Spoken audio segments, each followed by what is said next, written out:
y eso origina una serie de descargas eléctricas inicialmente focales, y que si estas persisten y son de una intensidad importante, se generalizan. Y entonces sí, se comunican unas neuronas con otras y se transforma entonces en una crisis generalizada.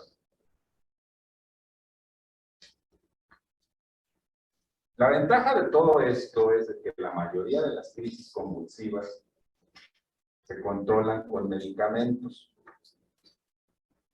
Ya revisaron también los lineamientos de que cuando se trata de crisis convulsivas aisladas,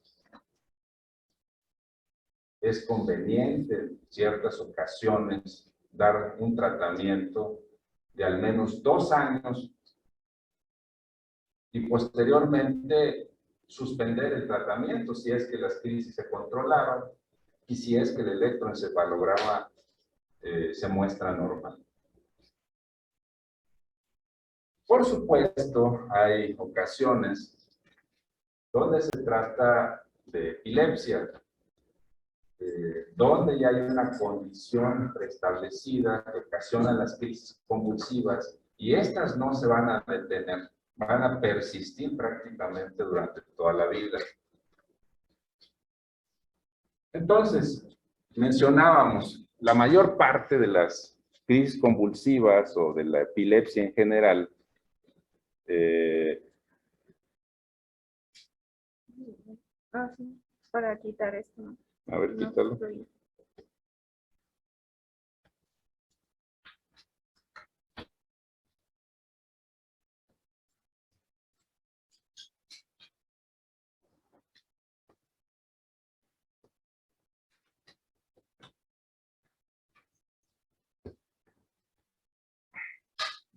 Ya.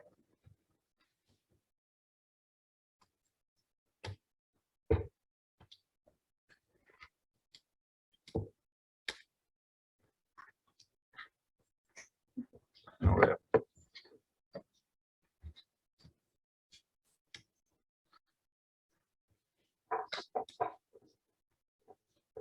Entonces, en esas condiciones, en los pocos casos donde los medicamentos no son funcionales y no logran controlar las crisis convulsivas, es justo donde está indicado el tratamiento quirúrgico. Así.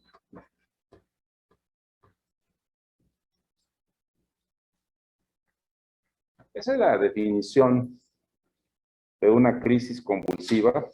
Es un evento súbito de descargas eléctricas. Y esta es la definición de lo que se considera ya una epilepsia. Aquí no vamos a hacer diferenciación de una y de otra. Lo que sí les quiero dar a entender es de que el tratamiento quirúrgico de las crisis convulsivas o de la epilepsia está únicamente indicado en los casos refractarios al tratamiento médico.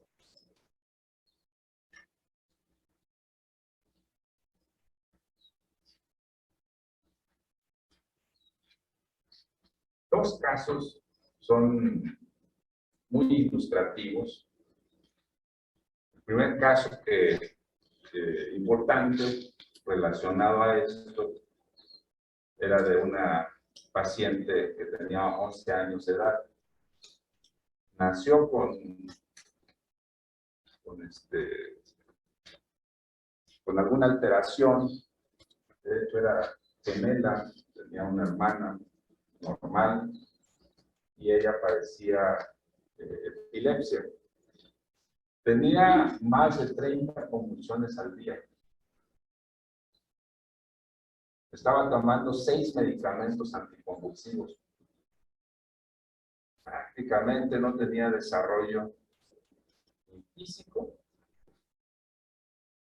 ni psicomotor. 11 años. Fue a consulta la paciente, llevaron a la hermana normal, de una estatura normal, y la paciente con crisis convulsivas prácticamente de brazos. Entonces, los eventos convulsivos ni siquiera la dejaban desarrollarse físicamente. En este caso, se analiza siempre para identificar primero si hay un foco epileptógeno que le esté ocasionando todo. Si hay un foco epileptógeno, realmente es más fácil darle tratamiento quirúrgico, porque vamos justo a ese punto, lo resecamos y la mayor parte de las veces se resuelve el problema. Pero hay otras ocasiones donde no se identifica un foco epileptógeno, sino que la lesión está distribuida prácticamente en toda la corteza cerebral. En esos casos hay otras opciones que vamos a ver ahorita, pero para esta paciente se utilizó un aparato que se llama estimulador vagal, donde se le pone justo aquí a nivel de la bifurcación carotidia, donde llega el vago, un electrodo que va conectado a una batería y a un generador de estímulos. Y eso manda estímulos al vago y genera la reducción significativa del número de crisis. La paciente, por supuesto, seguía teniendo crisis, pero eran una vez a la semana, 2 veces al mes, y empezó a desarrollarse físicamente. Segundo caso, lo estamos viendo todavía, es una jovencita de 12 años. Ella estaba tomando 3 anticonvulsivos y tenía cerca de 20 convulsiones al día. Ella no tenía retraso en desarrollo físico, pero era catastrófico para ella porque durante sus clases le daban 3, 4, 5 veces las crisis convulsivas. Afortunadamente, en el caso de ella, identificamos un foco epileptógeno frontal muy pequeño, de cerca de 4 milímetros, donde se originaban todas las crisis. De hecho, era un foco de tensión del desarrollo cortical. Lo que hicimos con ella es que a través de un aparato que se llama neuronavegador, localizamos justo ese punto de 4 milímetros, hicimos una microcirugía y resecamos ese punto. Desde el día de la cirugía hasta el día de hoy, que van más o menos como 3 años, solamente ha convulsionado una vez. Y de los 3 anticonvulsivos que tomaba, actualmente está con 1. Y estamos próximos a ver si se lo retiramos en forma total. Entonces, para esos casos en específico, donde no responden realmente a los anticonvulsivos, es cuando se utiliza la cirugía.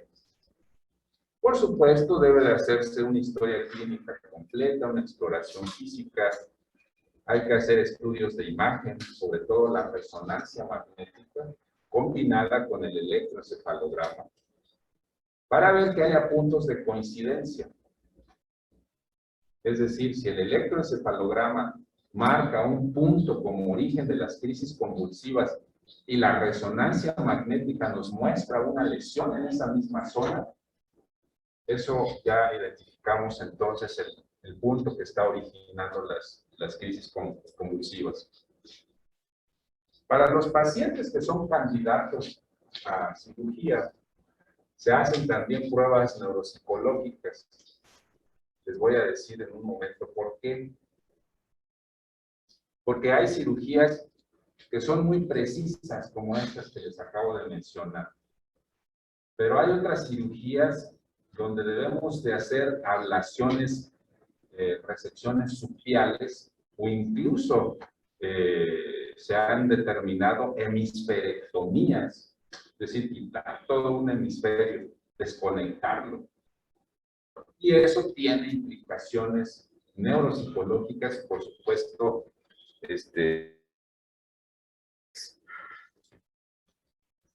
Lo primero que hay que identificar en estos pacientes que no responden a los medicamentos es si sus crisis son focales o son generalizadas. Y si son focales, la mayor parte de las veces nos estamos viendo o estamos detectando que se originan en el lóbulo temporal. Entonces, si son focales, hay que identificar si son temporales o si son extratemporales. Y si se identifica en la resonancia magnética si hay una lesión asociada a las crisis. Y por supuesto, si la lesión está muy cercana a una zona elocuente, también debemos evaluar si vamos a dejar algún déficit neurológico. Afortunadamente, como les voy a presentar más adelante, en la actualidad tenemos ya muchas herramientas que podemos emplear para disminuir el daño o las secuelas que pudiesen generar. Una de ellas es el neuronavegador, otra de ellas es la estereotaxia. Y finalmente, la otra opción es operar al paciente despierto, sobre todo cuando las lesiones están en zonas elocuentes. El objetivo, pues ya lo expliqué, es identificar la zona que origina las crisis y quitarla. Eso es el objetivo de la cirugía. Muchas de las ocasiones no es suficiente la resonancia magnética. Tenemos que utilizar otros estudios como la tomografía por emisión de positrones, el SPECT cerebral. Y cuando el electroencefalograma convencional no nos da luz en relación al origen de las crisis, se puede utilizar el videoelectroencefalograma. Creo que ya les explicaron de qué se trata. Internan al paciente, le conectan los electrodos y mientras está hospitalizado en su cama de habitación, tiene una cámara que lo está filmando las 24 horas. En el momento que le da la crisis, se relaciona lo que está sucediendo con lo que está marcando el electroencefalograma.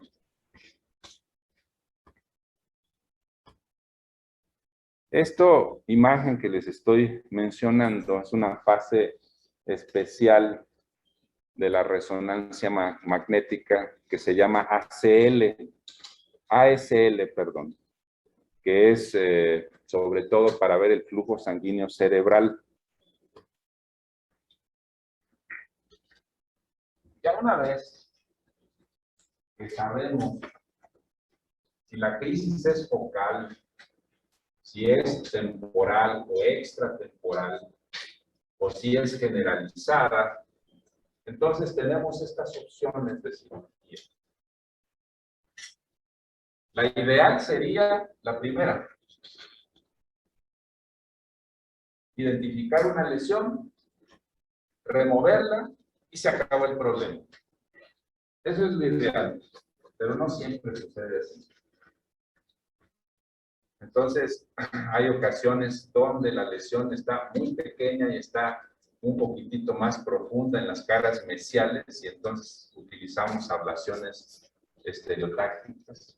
Anteriormente se utilizaba la estimulación cerebelosa. En la actualidad ya no se utiliza realmente la estimulación vagal.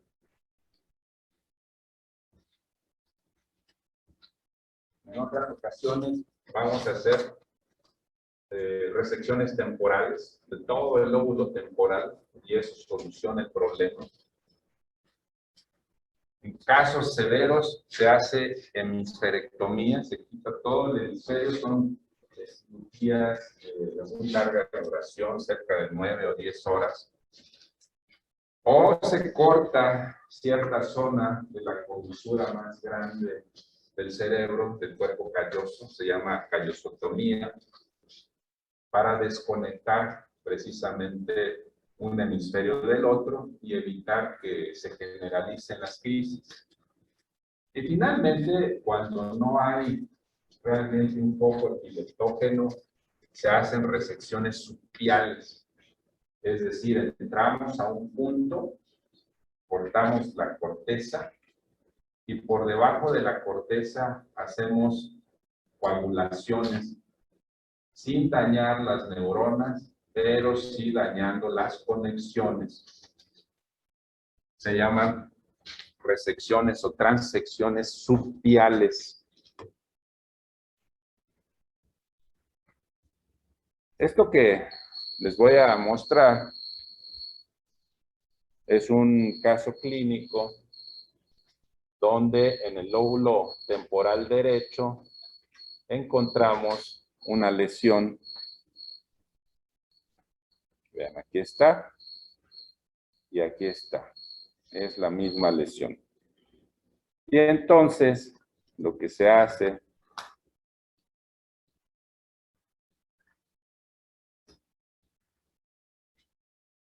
es hacer resección del lóbulo temporal.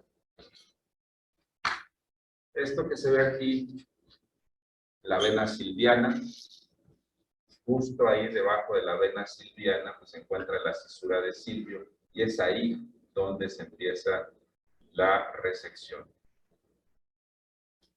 Queda prácticamente el hueco ahí, pero se ha resecado la zona que estaba marcando como mesial. Y vean ustedes, este es un tumor que se extiende en toda la zona motora, temporal y motora del lado izquierdo. Entonces, en ese caso, lo que debemos de tener mucho cuidado es no dejar secuelas. ¿Qué es lo que hacemos?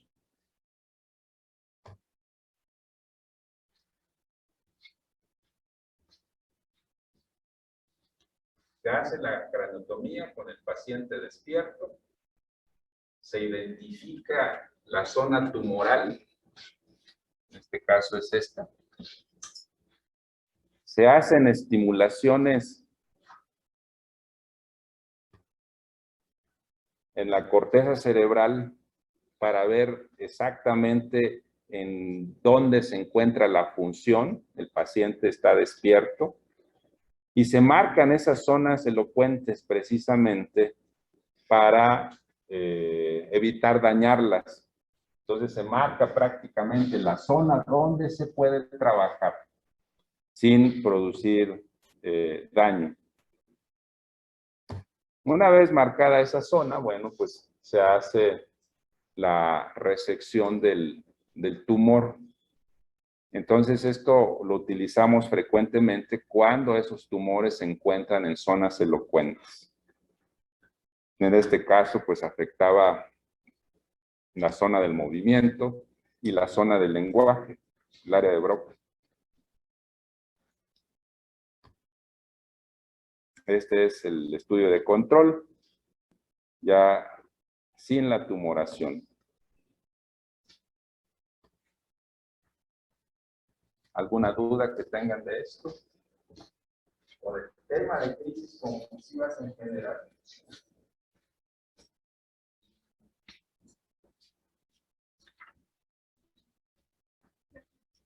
¿No? ¿Todo claro?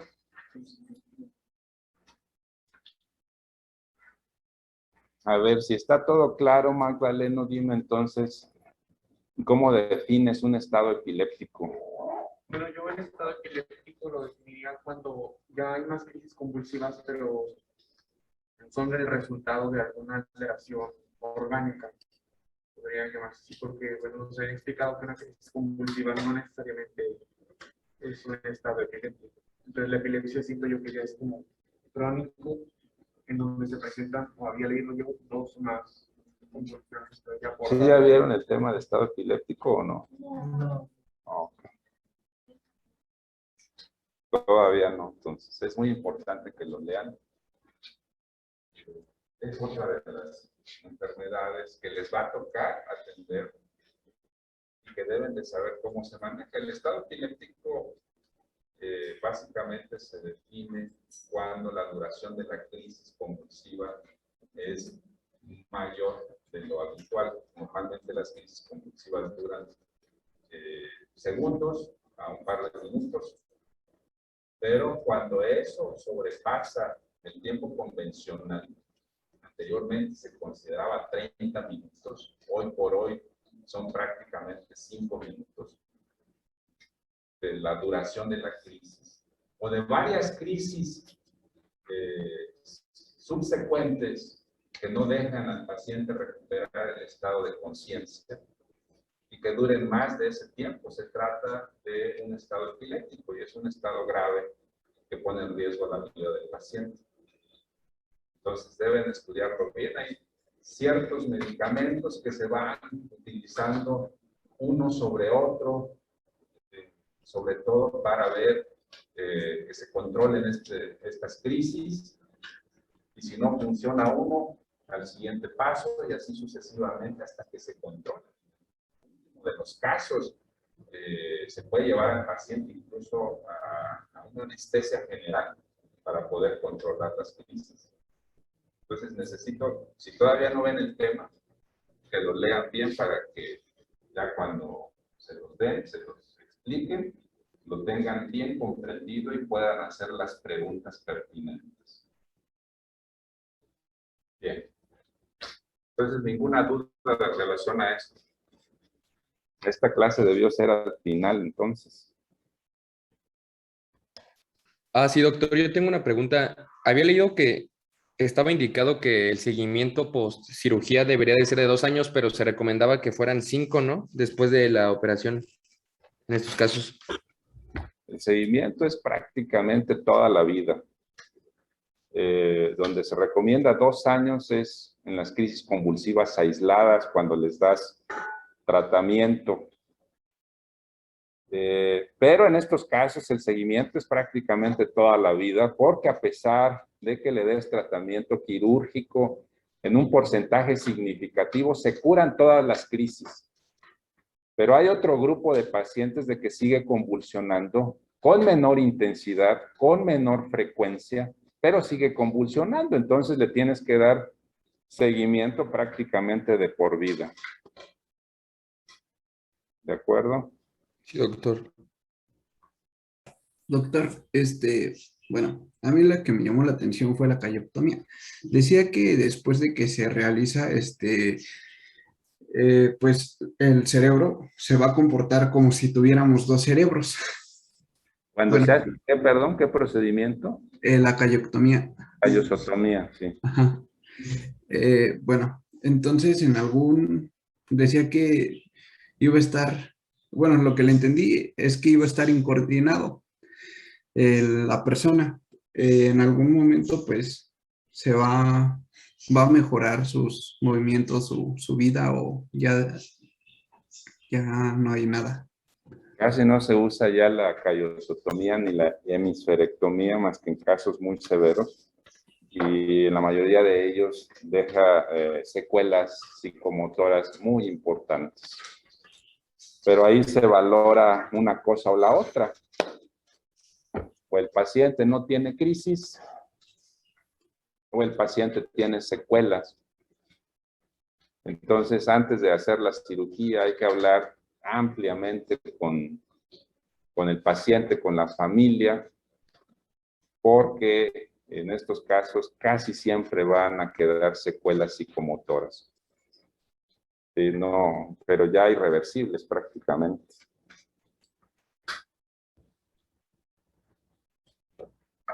¿Alguna otra duda?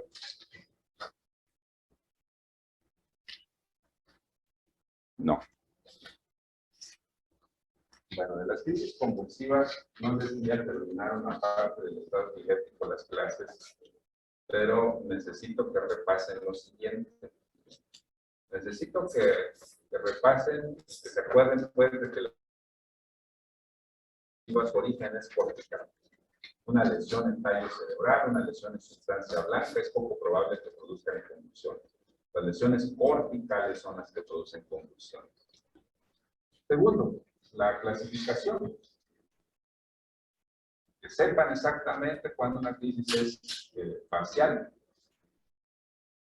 Parcial simple, parcial compleja, generalizadas. Que nunca vayan a confundir las crisis de ausencia con una crisis parcial.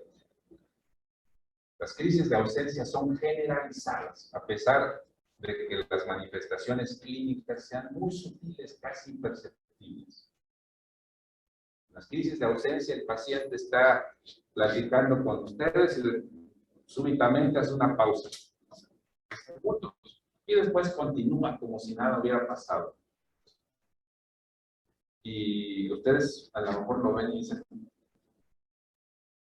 ¿qué le pasó? Pero bueno, no es nada importante. Y a pesar de que sean muy sutiles, son generalizadas. No las vayan a confundir, por favor, con las crisis parciales. En relación al tratamiento, recuerden ustedes que hay medicamentos de primera línea y medicamentos anticonvulsivos de nueva generación. Recordar que los medicamentos de primera línea son muy efectivos, tienen muchos años utilizándose, pero tienen la característica de que no alcanzan sus niveles terapéuticos en forma inmediata, a menos que se administren en forma intravenosa. Tardan varios días, incluso semanas, en llegar a su nivel terapéutico. A diferencia de los de nueva generación, en los cuales prácticamente en forma inmediata que se empiezan a tomar, empiezan a hacer efecto. Recordar también que la mayoría de los medicamentos de primera línea requieren el monitoreo sanguíneo de los niveles. Entonces, periódicamente hay que tomarles una muestra de sangre para ver que los niveles estén en un nivel adecuado, valga la redundancia, que no estén bajos y que tampoco estén en niveles de toxicidad.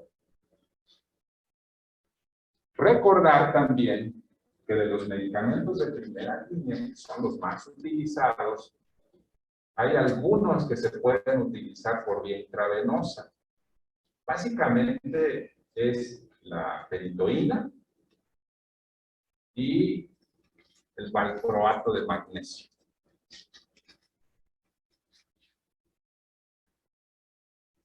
Recordar también que de esos medicamentos de primera línea hay algunos que son más útiles en las crisis parciales. Y hay algunos que se pueden utilizar prácticamente en cualquier tipo de crisis. El ejemplo más clásico es el valproato de magnesio. Ese funciona prácticamente en cualquier tipo de crisis. Recordar los efectos adversos de estos medicamentos. Los más comunes.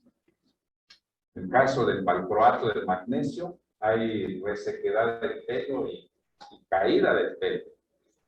No desde raíz, sino por resequedad.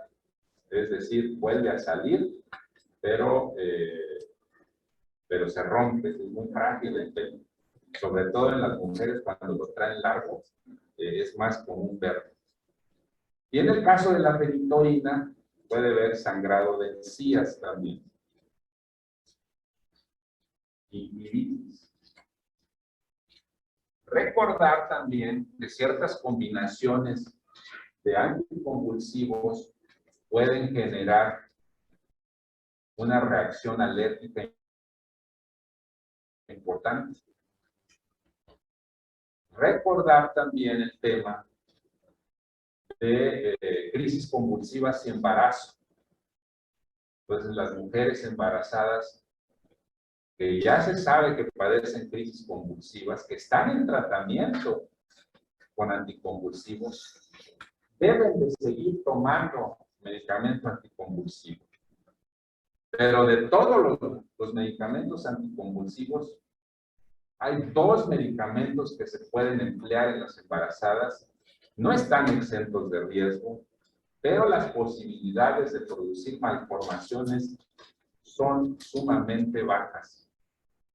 Entonces, esos detalles necesito que los lean, los repasen, por favor, son muy importantes. Ok. Vamos a hablar entonces de parálisis flácida.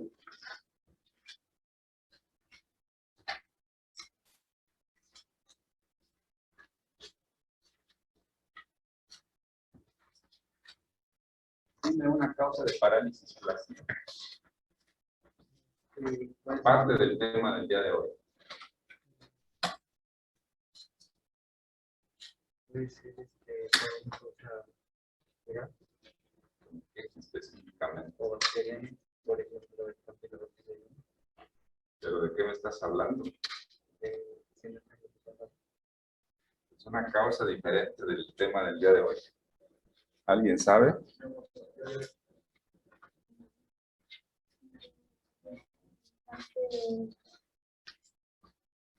¿Quién está hablando? Ya hemos visto varios temas, de hecho yo les he dado varios temas que ocasionan esto. ¿Cuál? Sí, pero ya hemos visto conmigo varios temas. Gravis, ¿qué más?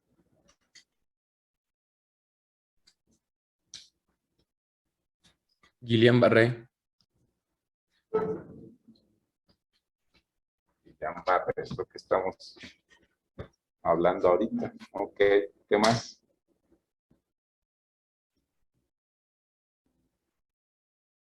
Una lesión medular en etapas iniciales produce también una parálisis flácida, recuerdo.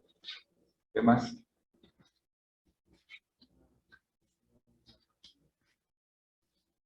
No, porque se parece a una hemiplegia. En este caso, estamos hablando de las parálisis flácidas simétricas. La parálisis periódica familiar, exactamente. O hipopotasemia periódica familiar. ¿Alguna otra causa? Botulismo. Entonces hay ciertos alimentos, sobre todo los que vienen enlatados, que desarrollan bacteria que produce precisamente una toxina que paraliza los músculos en forma temporal y que en la actualidad ya se puede aislar esa bacteria y se puede extraer la toxina y la conocemos actualmente como Botox. Se inventan las espasticidades y hoy por hoy se utiliza más frecuentemente como tratamiento estético. ¿Alguna otra? De hecho, de las infecciones, ¿cuál sí puede ocasionar?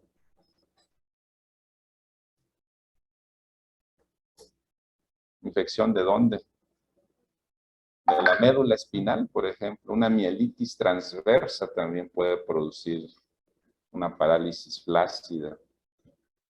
Una encefalitis también produce una parálisis flácida. Entonces, hay múltiples causas, pero cada una de esas causas tiene ciertas características clínicas que la hace diferenciarse de la otra. Y hay estudios, pues, que corroboran el diagnóstico. El primer caso clínico, por favor. Paciente varón de 48 años de edad, sin antecedentes de interés, que acude a urgencias por presentar en las últimas 24 horas vómitos y dolor abdominal, sin fiebre ni alteración deposicional. En la exploración física solo presentaba dolor abdominal difuso. 24 horas después se asocia a visión borrosa, entropía y boca seca, distinguiéndose en una midriasis moderada bilateral con reactividad ocular. En el interrogatorio dirigido destaca el consumo 2 días antes de conservas caseras. En este caso, ¿qué puede ser?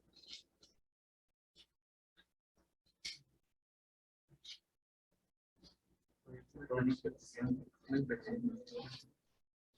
¿Infección por qué? O las conservas caseras. Es el Clostridium, es el caso clínico clásico que se presenta por el antecedente de consumo de alimentos enlatados, Clostridium botulinum.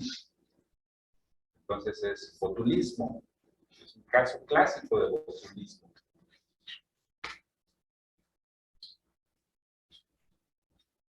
Alguien que me diga si estamos viendo el día de hoy el tema de Guillain-Barré. El tiempo de evolución promedio. Más o menos de 12 a 14 días. Y entonces, vean ustedes, lo que les quiero dar a entender es de que siempre deben analizar el caso clínico con mucho cuidado.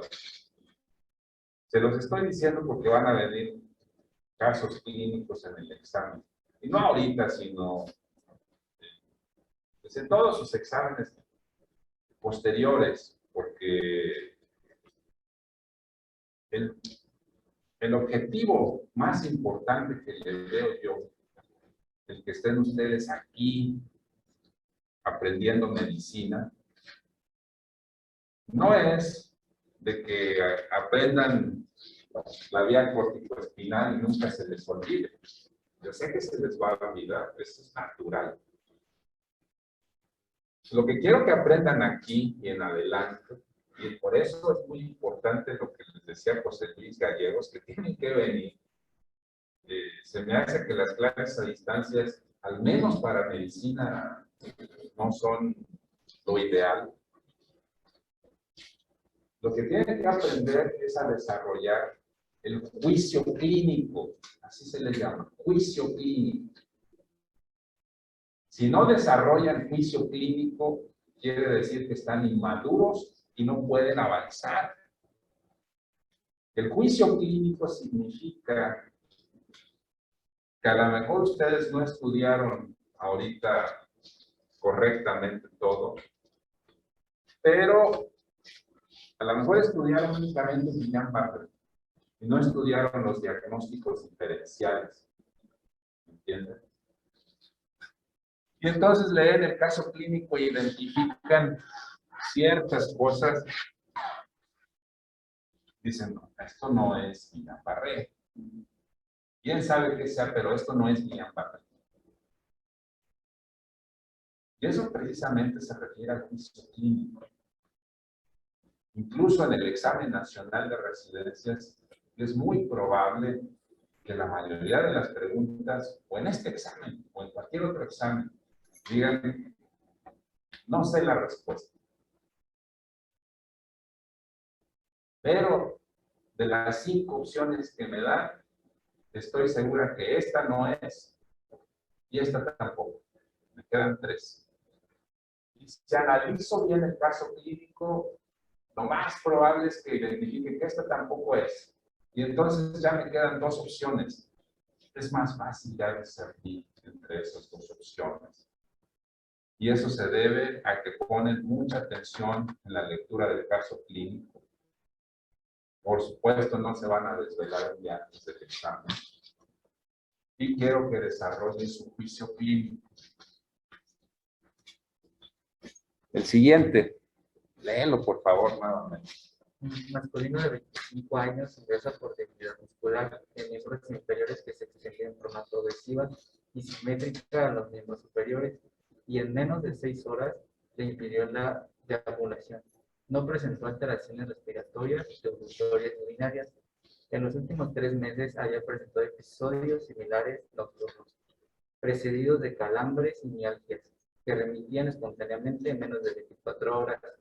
En la exploración física se destacaba ansiedad, piel cálida y sudorosa, bocio difuso, taquicardia, poliparesia 2-5, simétrica con hipotonía e hiporreflexia. La motilidad ocular y facial no presentaba alteraciones de la sensibilidad afectada, y el resto de la exploración física era normal. ¿Qué es? Guillain-Barré. No. Ya estamos hablando que Guillain-Barré no se presenta inmediatamente. Y el Guillain-Barré, aunque puede repetirse, pues no se repite. Fíjense, en los últimos 3 meses se han presentado episodios similares. Entonces no es Guillain-Barré. Se han presentado episodios similares, que es ¿Perdón? No.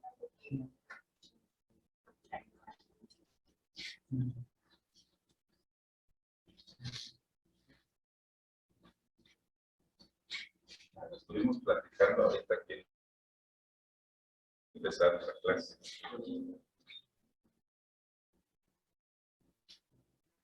Incluso el nombre de la enfermedad, un sinónimo del nombre de la enfermedad, es una parálisis episódica. ¿Qué es? Una parálisis episódica. Ese es. Por hipocalemia. Déficit de potasio. Exactamente. Entonces, siempre van a identificar 2 o 3 situaciones en el caso clínico que les orientan a saber cuál es. Por favor, léelo, pero más fuerte. Varón de 56 años, 15 días previos, presentó cuadro gripal, ingresó con debilidad muscular, entumecimiento de ambas extremidades superiores que en horas afectó miembros inferiores, tos húmeda, ligera disnea y dificultad para tragar, crepitantes en base derecha, frecuencia respiratoria 26 por minuto, tensión arterial 160 sobre 100, frecuencia cardíaca 80 latidos por minuto. Al examen neurológico, cuadriparesia flácida distal, areflexia autotendinosa de extremidades superiores, lateral izquierda y bilateral, hiperestesia moderada y fondo de ojo normal. Bueno, pues este es el caso clínico 3. ¿Cuál es el diagnóstico? Miastenia.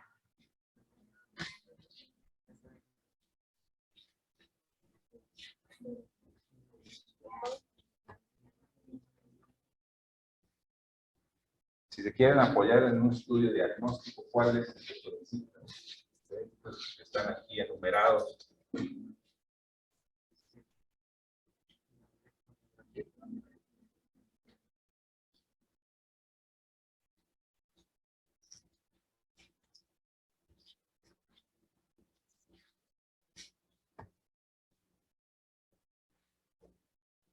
Una vez confirmado el diagnóstico, ¿cuál es el tratamiento más apropiado?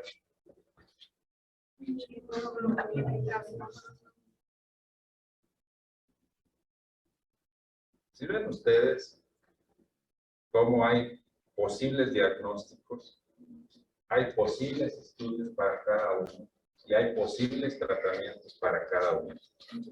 ¿Sí notaron eso? Entonces, si se equivocan en el diagnóstico de la primera pregunta, se equivocan en la siguiente y se equivocan en la siguiente.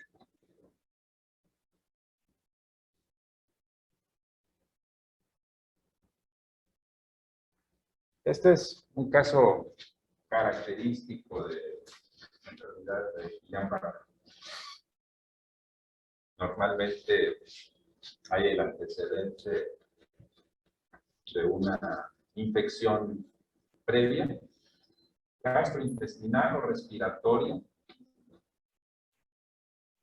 y más o menos el promedio, aunque puede ser una semana, más o menos el promedio en el cual se empiezan a presentar los síntomas motores es a las 2 semanas, 12 a 14 días después.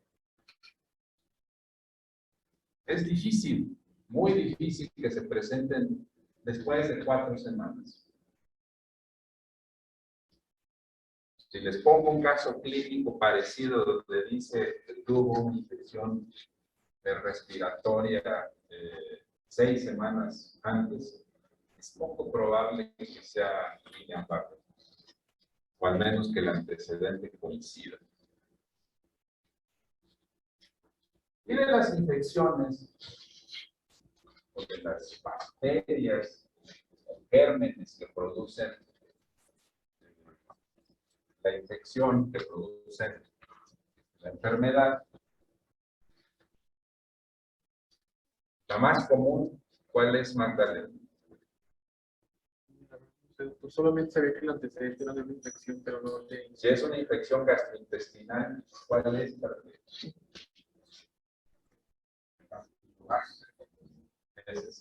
Se presenta hasta en el 40% de todos los casos. Y si es ¿De un- cuál, doctor? ¿De Yeyun? Campylobacter de Yeyun. ¿Cuál? Influenza, influencia, hemófilos, influenza. Diferente. Hemófilos, influenza es una bacteria. Influenza y los hemófilos, influenza cuando es una enfermedad respiratoria. Y hay otros gérmenes también agregados que tienen un porcentaje del 10 a 11%. ¿Cuáles son? Citomegalovirus. Muy bien.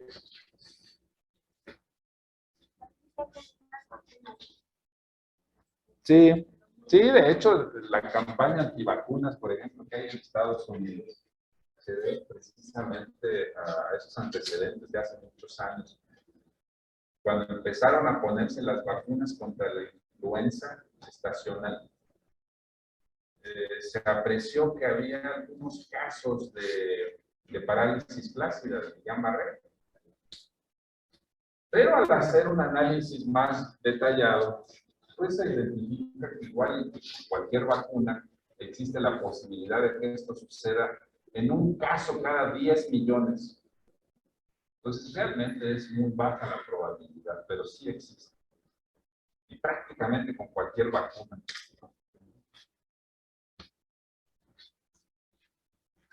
Bueno, ¿por qué sucede todo esto, por cierto?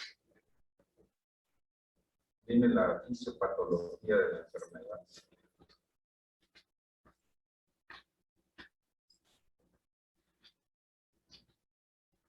¿Quién sabe la fisiopatología? A ver. Bueno, se supone que el Campylobacter se infecta y crea como un, se llama mimetismo antigénico, en el que hay una reacción cruzada de las proteínas que tiene la bacteria con sus proteínas y crea como autoanticuerpos y puede ser una enfermedad autoinmune. Es el mismo caso de todas las enfermedades autoinmunes, así justo como les había platicado lo de la miastenia gravis. Se producen autoanticuerpos. Entonces, lo que sucede es que nuestro propio sistema inmunológico nos ataca. Claro, en el caso de la miastenia gravis, atacaba a los receptores de acetilcolina. Pero en el caso de Guillain-Barré, ¿qué ataca? Los nervios periféricos, ¿pero qué de los nervios periféricos? Las vainas de mielina. Exactamente, la vaina de mielina. Entonces, es la misma fisiopatología prácticamente en todas las enfermedades autoinmunes, y esta es una enfermedad autoinmune. Y sucede no nada más con el Campylobacter, sino con cualquier bacteria o virus susceptible. Si entonces sospechamos que es un Guillain-Barré, el estudio efectivamente de los que están aquí enumerados es una electromiografía y velocidad de conducción nerviosa. La velocidad de conducción nerviosa está sumamente disminuido. Y si confirmamos el diagnóstico, básicamente hay dos tipos de tratamiento que se pueden administrar. ¿Cuáles son? ¿Cuál?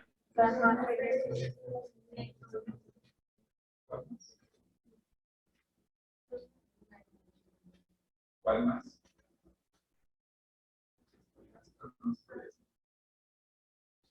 ¿Estudiaste o no? ¿Por qué?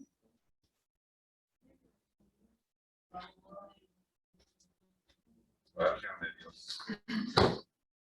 Bueno, entonces, la inmunoglobulina, y si no contamos, de hecho la inmunoglobulina es muy cara, no todos los pacientes la pueden buscar. El tratamiento completo a precio actual debe andar costando alrededor de unos 150,000 pesos por los días que se tienen que administrar. La opción alternativa es la plasmaféresis.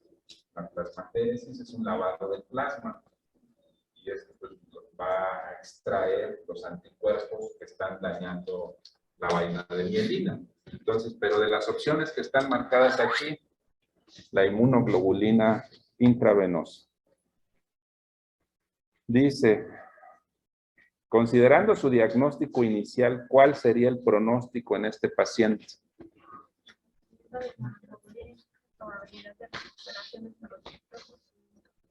Exactamente. Entonces, es la opción B. Si administramos la inmunoglobulina en tiempo y en forma, hay una recuperación hasta del 80% de los casos. Pero es muy variable. Algunos recuperan al 100% y algunos quedan con secuelas importantes. En este mismo caso, dice ahí,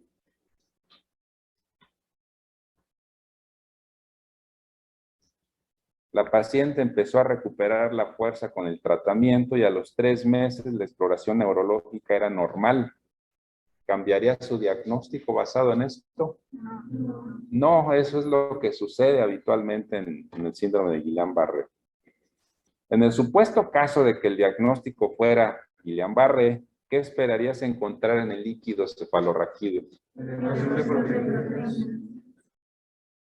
Elevación de proteínas.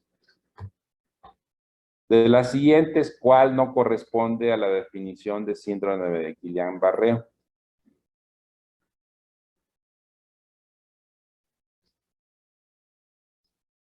Sería la letra C. Dice sin alteración. Pero es que sí tiene elevación.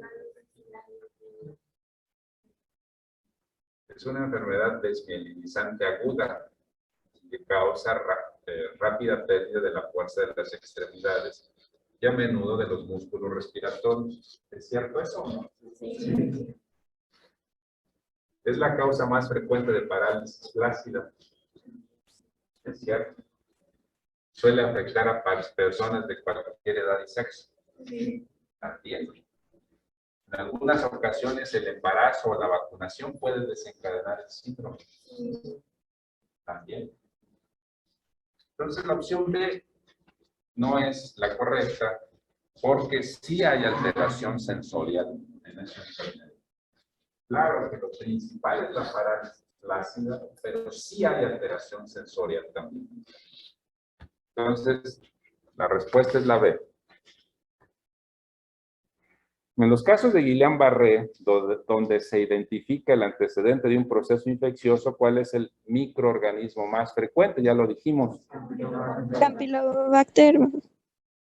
Las siguientes son condiciones clínicas que hacen dudar del síndrome de Guillain-Barré en la etapa inicial de la enfermedad.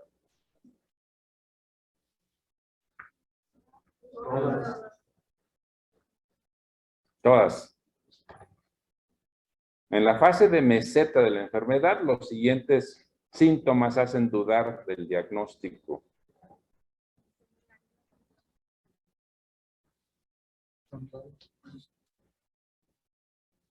Todas. Entonces, todas estas alteraciones hacen dudar de que sea un síndrome de Guillain-Barré. Las siguientes son enfermedades que pueden presentar síntomas similares al síndrome de Guillain-Barré. Todas también. De las que habíamos mencionado antes de iniciar la clase, nos faltó mencionar la intoxicación por metales pesados. También la intoxicación por organofosforados, los herbicidas que se utilizan en el campo.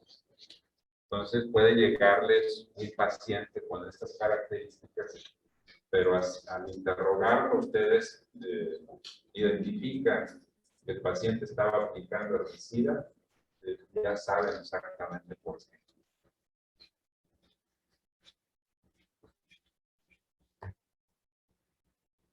El diagnóstico de síndrome de Guillain-Barré se basa en los datos clínicos y en el resultado de líquidos cefalorraquídeos, proteínas elevadas sin pleocitosis. Sin pleocitosis significa sin elevación de células. El análisis de líquido cefalorraquídeo con resultado normal excluye la enfermedad. No. Los siguientes son subtipos del síndrome de Guillain-Barré, excepto uno. ¿Cuál es? Neuropatía motora pura. Neuropatía motora pura. El tratamiento de síndrome de Guillain-Barré incluye los siguientes, excepto uno. En conjunto, se recomienda usar inmunoglobulina. Entonces esto no está indicado, ¿eh? Podría sonar muy lógico decir, bueno, el paciente está delicado, de poco inmunoglobulina y aparte le hago plasmaféresis. Eso no está indicado. No funcionaría ese contrato. Si le damos inmunoglobulina y le hacemos plasmaféresis, extraemos la inmunoglobulina también, entonces no tiene ningún caso. Esta es la opción que no es correcta. Bien. El 50% de los pacientes con Guillain-Barré presentan disautonomías, la más frecuente son ilio y alteraciones vesicales.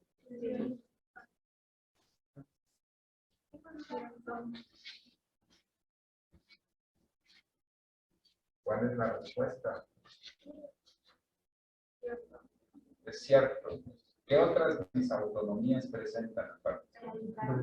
Taquicardia o bradicardia. ¿Qué más? Hipotensión, por consiguiente. Sudoración. ¿Qué más? Bueno, ya mencionaron retención urinaria, ¿verdad?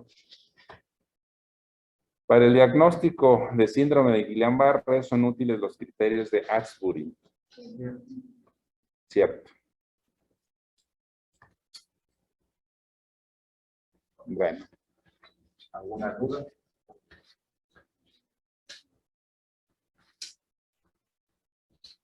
Algo me quedó muy claro. Entonces, cuando hay Guillain-Barré, sí va a haber alteración de las vías respiratorias. Sí. De hecho, empieza la parálisis distal, extremidades, Ajá, sí. y va ascendiendo.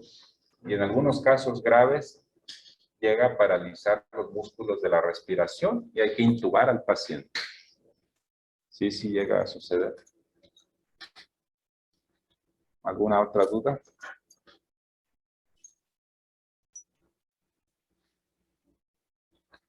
¿Por qué si tienen disautonomías que afectan el niño, no se les da micrófono para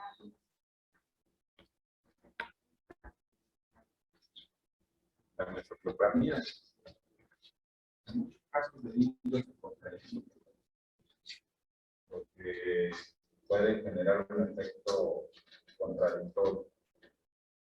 Entonces, aquí lo más importante es primero iniciar el tratamiento para detener el avance de la enfermedad. Posteriormente tratar formas sintomáticas.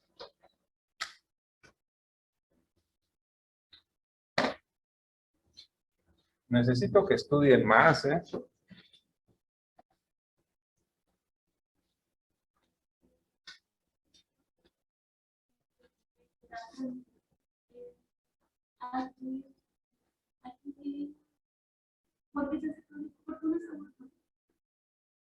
A ver, más fuerte porque no te entendí. Porque el Guillain-Barré algunas veces se afecta.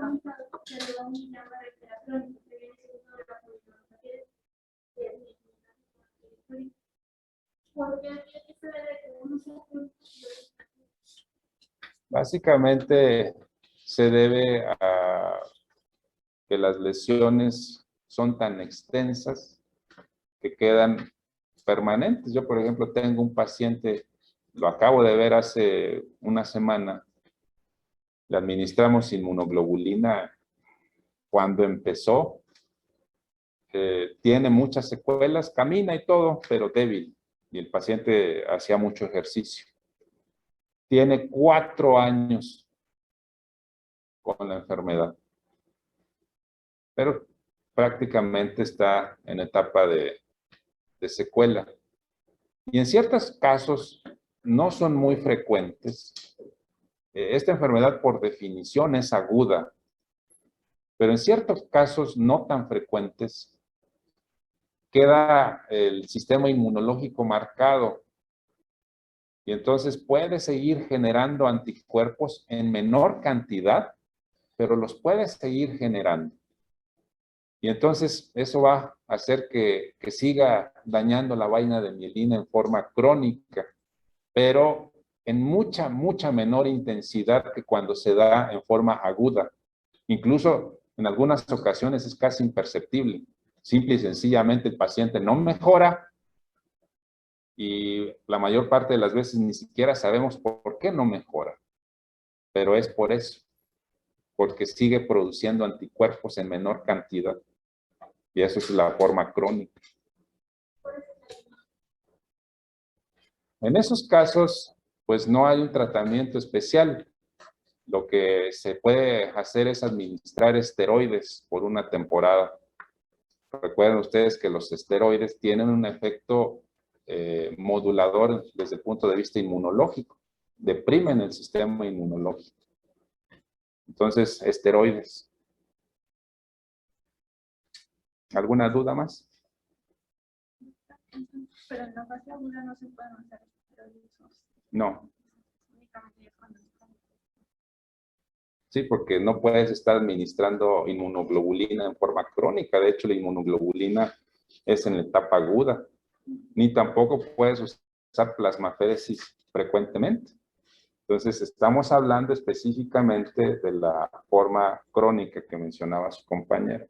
Pero no es muy frecuente, afortunadamente. Necesito que estudien más.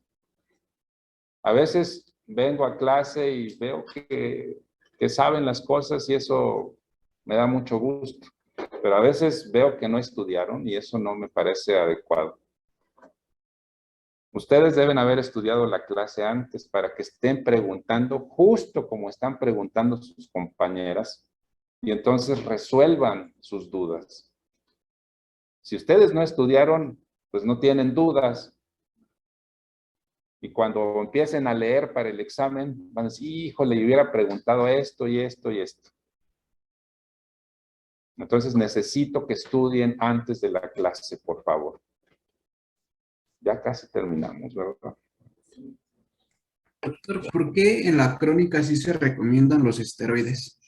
Porque no hay otra forma de controlar el sistema inmunológico. Ok. Bien, gracias. Sí. Bueno, nos vemos entonces en la